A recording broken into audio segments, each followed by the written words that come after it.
Okay, you asked for it. 5 tips to become a better Moira player.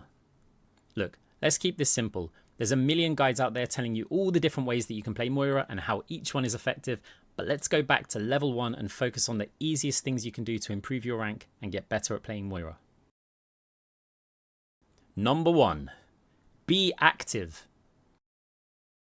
While several other supports enjoy the luxury of sitting back and healing every last bit of damage that touches your team, Moira is simply ineffective at doing this. She's just not good at trickle healing. Where she does shine though is through her burst healing potential. Knowing this means you can free up a lot of your time to applying damage and distractions to enemy players, only to quickly return to your team and burst heal them up after they've used all their defensive cooldowns and taken some damage. You should always be looking to do something with Moira. If you're not healing, you should be damaging. If there's no one to damage, you should be making progress on the objective.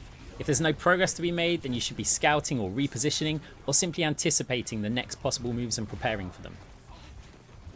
Even if there's absolutely nothing you can do right now, you should be thinking about what ultimates are available on your team, who is likely to use them in the next fight, and what ultimates your opponents may have. Is there someone that hasn't used an ult in a while? It's likely they'll have it for the next fight, so think about who they might target and how you might minimize the value they obtain with it. Number 2. Apply heal over times all the time. It's simple. With Moira, you do not have to wait for a player to take damage before you heal them. Apply a little burst of healing onto a full health player, and if they take damage within the next 3 seconds, your heal over time effect will instantly start healing them. This is incredibly useful and can help you build ultimates extremely quickly. Anytime you see a teammate pass by in front of you, you should give them a little spray. It shouldn't consume too many resources, but it will make a real difference when they start taking damage. Number 3. Practice your fade control. No, okay, look, I don't mean fade jumps. Most people who are watching this video would love to be able to fade jump all around the map, but in reality you're not going to get much value out of fade jumping compared to how much effort you will need to put in order to perfect it.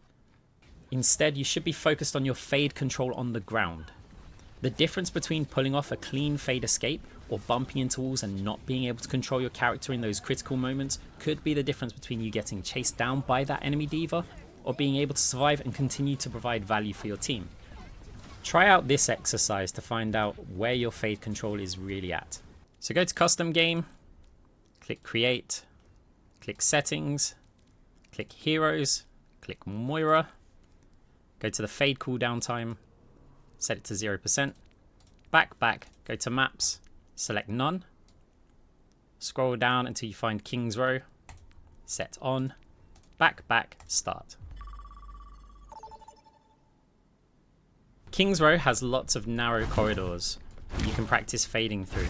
What I want you to do is follow this route, fade through the doorway, add a jump on the end, and try not to hit any of the walls, like this.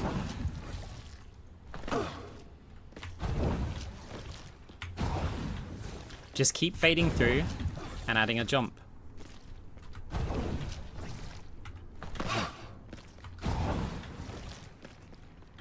You can keep trying this circuit out.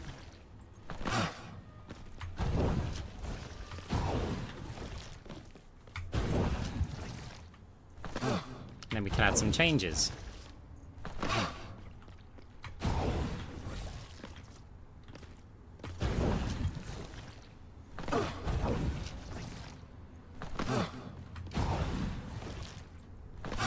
Practicing these kind of fades will really help you escaping the enemy diva who's chasing you, or to be able to quickly retreat to your team, or to get out of the spawn quicker and contest an objective in those dying seconds. Mastering basic fade control will result in increased SR gains, because the amount of value you gain by being able to reposition correctly or outrun heroes with gap closers will change several fight results, which in turn will change game results in your favor. Let me know in the comments how you found it, and if you could please take the time to like this video, you'd both be helping me out and inspiring me to create more videos like this for you guys. Anyway, on to number 4. Think about your orb bounces.